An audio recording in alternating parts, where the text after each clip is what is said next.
بسم اللہ الرحمن الرحیم۔ السلام علیکم ورحمۃ اللہ وبرکاتہ۔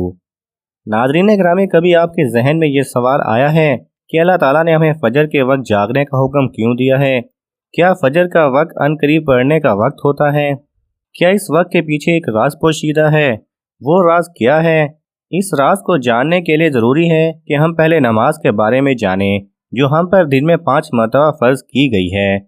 اور یہ 5 نمازیں کس طرح فرض ہوئیں، اس کے پیچھے بھی ایک شاندار وجہ ہے، جس کا مظاہرہ سفر معراج میں اس وقت ہوا جب حضرت محمد صلی اللہ علیہ وسلم اللہ سے ملاقات کے لیے وقت کے انتہائی مختصر حصے میں 7ویں آسمان سے بھی آگے تشریف لے گئے تھے۔ اس رات اللہ تعالیٰ نے ایک خاص پس منظر میں اپنے حبیب صلی اللہ علیہ وسلم کو آسمان پر بلایا اور اپنے خصوصی انعامات سے نوازا۔ اس مبارک سفر میں اللہ تعالیٰ نے اپنے قرب خاص سے نوازا، انبیاء کرام علیہ السلام سے ملاقاتیں کروائیں، جنت و جہنم کا مشاہدہ کروایا اور نیکوں کی اجر و ثواب اور بروں کے انجام و عذاب کا نظارہ کروایا۔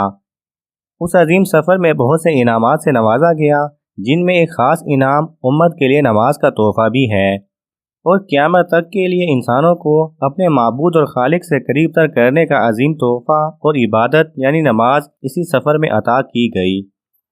معراج کی رات جب آپ صلی اللہ علیہ وسلم کو اللہ نے 50 نمازوں کا حکم دیا تو حضرت موسیٰ علیہ السلام کے کہنے پر آپ نے اللہ تعالیٰ سے 50 نمازوں میں نرمی کی درخواست کی، اور ایسا کئی بار ہوا، یہاں تک کہ اللہ تعالیٰ نے امت محمدی صلی اللہ علیہ وسلم کے لیے دن میں 5 نمازوں کا حکم دیا، جس کے بعد بھی حضرت موسیٰ علیہ السلام نے آپ صلی اللہ علیہ وسلم کو 5 نمازوں میں کمی کے لیے اللہ کے پاس ایک بار پھر جانے کا مشورہ دیا، لیکن آپ صلی اللہ علیہ وسلم نے فرمایا کہ میں نے اپنے رب سے کئی مرتبہ درخواست کر لی ہے، یہاں تک کہ اب مجھے حیا آ گئی ہے اور میں راضی ہوں اور اس حکم کو ہر طرح سے تسلیم کرتا ہوں۔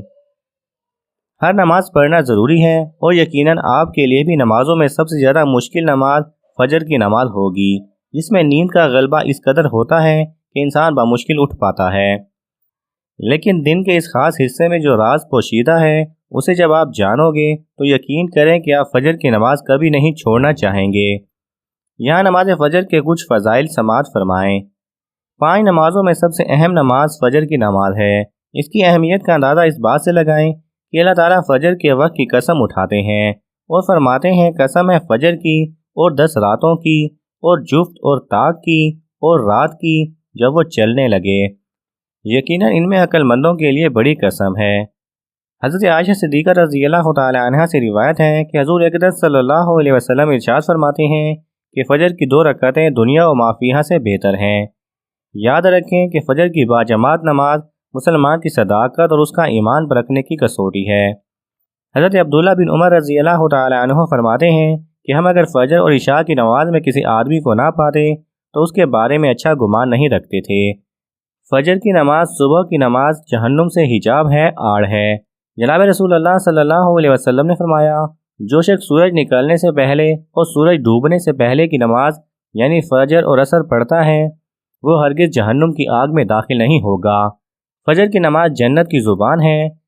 رسول اکرم صلی اللہ علیہ وسلم نے ارشاد فرمایا، جو شخص 2 ٹھنڈی نمازیں یعنی فجر اور عصر پابندی سے پڑھتا ہے، وہ جنت میں داخل ہوگا۔ سبحان اللہ۔